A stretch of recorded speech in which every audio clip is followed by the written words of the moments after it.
While I dream unknowingly, I show people how, by lowering my arms and contracting my muscles, my body rises and floats, close to the ground.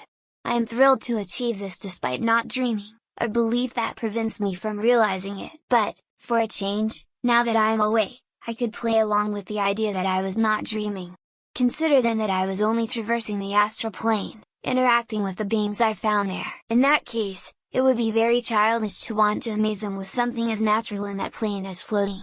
It would be the attitude of a child boasting of feats that are not such. To realize, in that case, would not be to understand that I'm dreaming. To realize would instead be to understand that being able to float is natural, and to stop seeking approval or praise for it. Realizing that floating is natural versus realizing that I'm dreaming. In other words, recognizing the plane versus recognizing the state of consciousness. One recognition is oriented towards the environment, and the other towards the state. There is a significant overlap between the awareness of both. It is worth keeping these dimensions in mind.